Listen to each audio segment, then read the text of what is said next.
On de la raconte sur Europe 1. Benjamin Muller, c'est ce garçon qui écoute la radio, les radios, toutes les radios, et qui regarde toutes les télévisions. C'est un type qui a un don d'ubiquité absolument incroyable, et qui le soir, d'une manière extrêmement synthétique, vient nous rendre compte de tout ce qu'il a vu et entendu.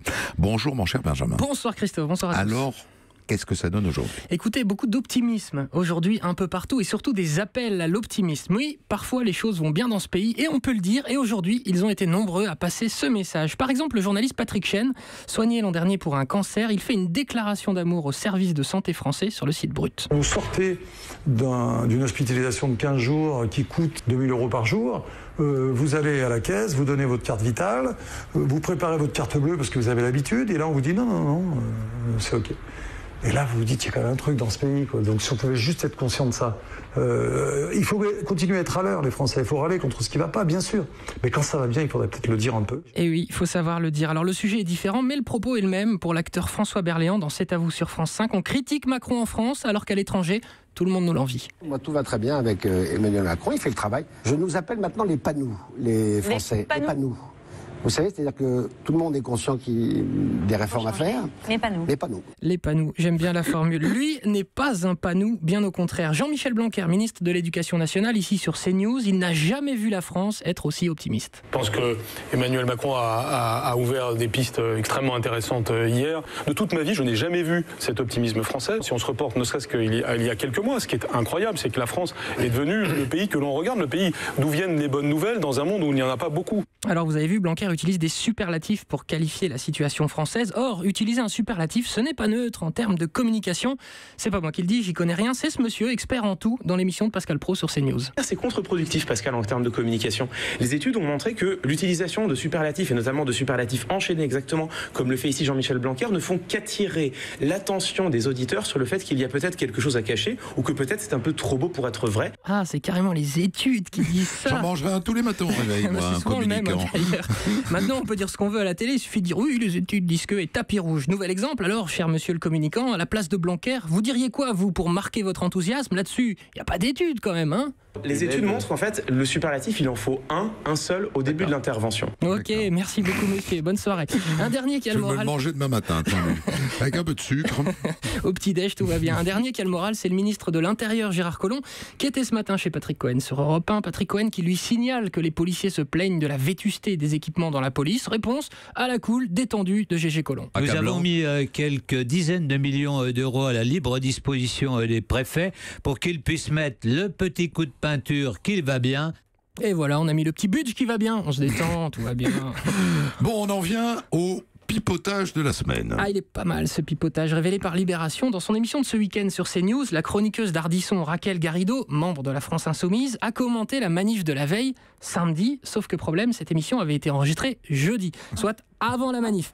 C'est pas grave, ma Raquel, vas-y, tente le bluff. Macron a fait une ristourne fiscale pour les plus riches de ce pays de 3 milliards. Ça a été voté, ça Alors C'est sûr ? c'est dans la... Bien sûr, mais bien sûr. Mais bien sûr. Mais c'est pour ça qu'on était dans la rue hier et que ça a assez bien marché. Oui, ça a bien marché. Commenter un événement avant qu'il ait lieu, c'est toujours un peu risqué. Alors elle se fait allumer, vous vous doutez bien, sur les réseaux sociaux où on l'appelle Madame Irma. Et Christophe Barbier, ce matin sur BFM TV, lui a réglé son compte. Venir commenter le grand succès d'une manifestation qui n'a pas encore eu lieu, et oui, elle a fait ça. Là, ça mérite plus qu'un carton jaune, parce qu'elle débute dans ce métier d'éditorialiste ou de commentatrice ou d'animatrice. Elle a le droit de changer de métier. C'est mieux de le faire honnêtement quand même. Voilà les conseils du sage Christophe Barbier. Lui, c'est sûr qu'on peut pas dire qu'il débute, étant donné qu'il a déjà été chroniqueur dans 95% des émissions de télé du PAF. Le scandale de la semaine maintenant. Dévoilé dans l'émission Cache Investigation d'Élise Lucet hier soir sur France 2.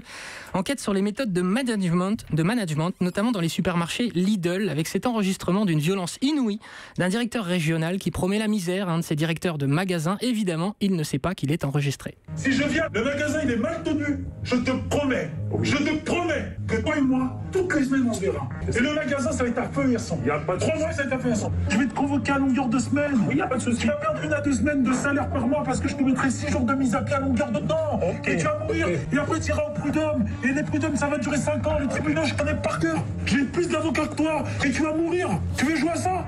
Tu vas mourir. Oh, réaction à l'instant, ça tombe à l'instant. Attendez, on la charge. Réaction du patron de Lidl à l'instant. Oh là là là là. On est mal, patron. Ah, on est mal. On est très mal. Lidl élu meilleure chaîne de magasins de Je me l'année. suis gouré, pardon, c'est leur pub. Cela dit, ils sont mal, ouais, ils peuvent le dire. Allez, on termine avec le programme de la soirée. Ça y est, les bières sont au frais? La pizza est au frais, bien sûr. Bien sûr, il y a du foot, PSG Bayern, ça va être sympa. Surtout s'il y a un penalty dans le match, qui de Cavani ou de Neymar va le tirer? Suspense. D'ailleurs, à propos de l'embrouille entre les deux, Julien Froment d'Europe 1 a rencontré une journaliste brésilienne qui connaît très bien Neymar. Si on la croit, Neymar va rapidement s'occuper du cas Cavani. Pas tout de suite, hein, mais bientôt. Neymar, il est venu avec les gens de Paris Saint-Germain qui ont promis le monde pour lui. On va pas enlever Cavani tout de suite, mais je connais bien son caractère. Il est très fort. Il n'est pas venu ici pour être dans l'ombre de Cavani. Voilà, tremble Cavani. Autre joueur qui sera scruté, Marco Verratti, excellent milieu de terrain italien, un peu moins bien depuis le début de saison. Pourquoi est-il moins bien? J'adore l'explication de Pierre Ménez sur Yahoo Sport. C'est un joueur qui stagne. Parce que c'est un joueur qui n'est pas pro, c'est un joueur qui bosse pas, il sort tout le temps, il fume, il picole. Ça passe à 20 ans, à 21 ans, à 24, ça passe déjà plus. On peut plus picoler à 24 ans. Oh là là, où va-t-on? Oh, Ménez. D'ailleurs, en même temps, l'ex-joueur de l'OM, Eric Dimeco, était sur SFR Sport et lui racontait qu'à l'époque de l'OM, il savait picoler, il savait faire la fête et pas qu'un peu. Il y avait une boîte de nuit en dessous de l'hôtel. La dernière soirée, c'était notre soirée. Donc, nos intendants qui s'occupaient de nous toute la semaine, ils faisaient des visitations dans la station aux petites nanas là, et tout. Et puis après, il y avait une grosse soirée en fin de stage où ça partait en vrille et tout le monde se tuait un peu. Chaque fois, ça soudait le groupe, mais pour la saison pratiquement. Et voilà, des petites nanas, de l'alcool, ça vous soude un groupe. On sait ce qu'il faut pour régler les problèmes de vestiaire du PSG. Je m'en vais, je veux pas rater le coup d'envoi. Benjamin Muller, que vous retrouverez demain à peu près dans ces eaux-là, juste avant 7h.